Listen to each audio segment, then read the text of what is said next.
So the next area we wanted to touch on is managing supply and demand. I feel like every client and prospective client we talk to is really trying to get their arms around what's available, what's coming available, and where does it need to go. And we talked to a lot of growers who really are used to managing, inventory is what's ready to sell today, but we really want to expand that to say what's going to be ready and who needs it in the future. So we're going to go through some tools to help you better manage supply and demand. All right, thank you. Okay, so this is our demand forecast, we call it. Again, I can't show you every tool that's going to help you with supply and demand, so what I'm trying to do is just kind of show you some SilverLeaf highlights. But, excuse me, so the demand forecast is just like what it says. This is really, think about your spreadsheet where you're planning by item, by week. You can see I'm by week here, and this is my finished 23 demand forecast. So I've already looked at my reports, figured out what I'm going to grow. And you can see I fudged all these numbers. That's why they're all the same. It doesn't look that realistic, but had to have something in there. So, but with each line, each row is an item. I'm doing it by this east location. And so you can have as many demand forecasts as you want. And what we do is we actually run a planning engine against this. And so the beauty is that all of these forecasts can be copied. You can look at ones from last year, compare them, or copy last year's and update numbers, things like that. But the beauty is that none of this is stored in spreadsheets and different employees' directories, right? So it's all in one place. So then we can go look back at, well, what did we plan, right? What did we actually do? All the information is in here for reporting, which we're going to get to towards the end. So once we come up with our demand forecast, we use this planning worksheet, they call it. Beauty of this is look at its MPS, which is actually pretty much the production orders, and MRP is material requirements planning. So that's more the purchases, but look at the same tool is going to scan through this year, 1/1/23 to 12/31, look for all types of supply and demand. So it's going to look at really what you have already, maybe, because a supply could be a purchase order, could be a production order, demand's a sales order, or it could be assemblies for other items, things like that. But so this tool looks through all that and basically helps you create all of your production orders and your purchase orders. Then the big question is, what do I have available to sell? That's a big one. So here's another shot of a sales order here. So obviously it's very, very beneficial to have the production inside the same system, because then we don't have that lag between when was the production spreadsheet updated, and as soon as you put in an order, it's not deducting from that spreadsheet, so it's wrong, right? Immediately. Well, we have the glory of having it best of both worlds, because we have all of our production and sales in the same system.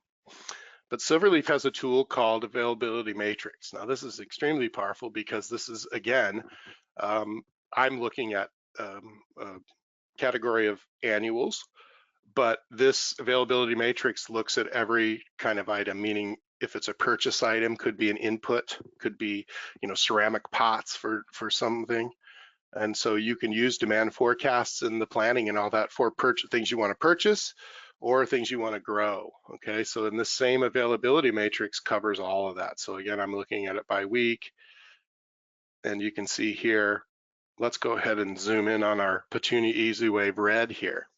So right away, I can see we have a negative number. I mean, that's really, I spent half my life looking for negative numbers. That's, it seemed production, all they were doing is trying to find where we were oversold and trying to figure out why, and what to do about it.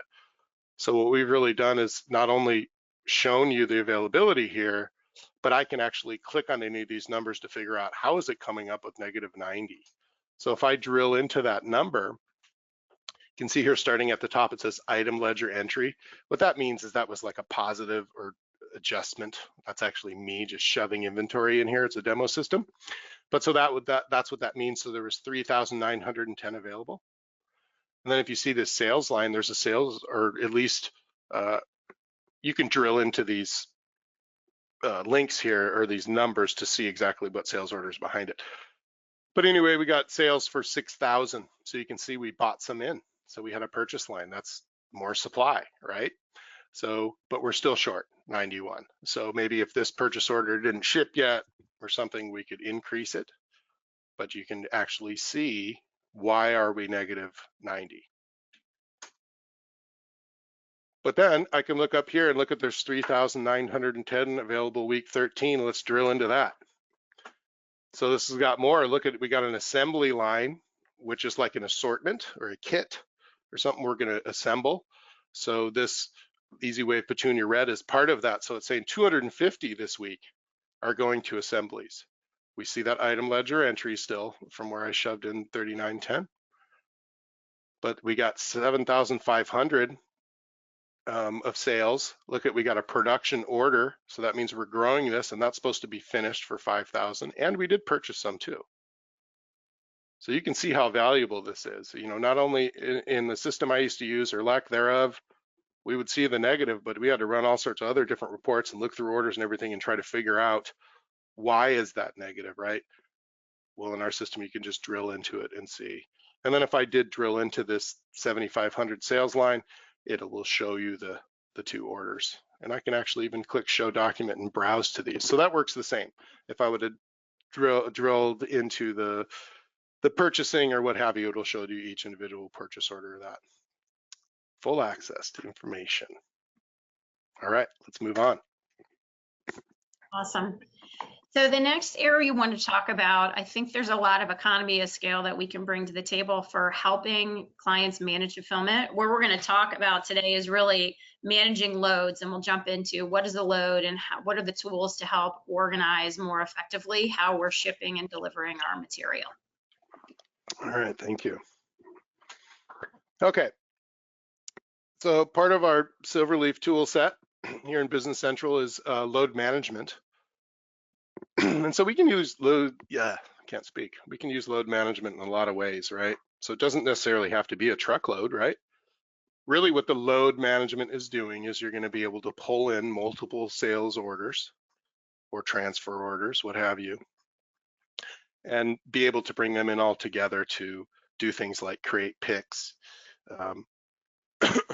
create your paperwork, things like that. So it could be customer pickups, right? It could be any kind of ship via, but you're going to pull all the customer pickups into one load. It could be all your FedEx orders, you know, or it could have trucks. So in my example, you know, I am using trucks, but just know that this load management can be used for really any kind of ship via. And I only have one load here, but you can see it's for, the description is going east. You can see with our load statistics over here, you can see stuff without even going inside the load and see the departure date, counted deliveries, you know, and the quantity and stuff. 31 racks. We have a full rack optimization system inside of SilverLeaf BC here. And you can even see the different sales orders that are assigned to this load just from the outside. And let's go ahead and look inside the load. So once you just come in, set up your basic information, you know, who the driver is, if you want to assign a salesperson, maybe it's their territory in Southeast, and shipping methods, delivery with our own logistics, right? Like I said, this could be FedEx, could be your own trucks, broker trucks, what have you. And then I'm going to click on this get delivery requests. Now you're able to sort inside of here. This is really looking for any sales order that is in release status, which means, you know, it's locked and ready to go. And you can see I'm sorting by this ship date that's already passed, but it is a demo. And you can see I got all the same territory. It even tells me how many racks per order this is, which is really nice. Once you say okay, it's going to bring in all of the sales orders, and you can see it's going to give you a delivery sequence. It's going to reverse it for the load sequence. But once you have the orders in here, look at what we can do. We can create the racking.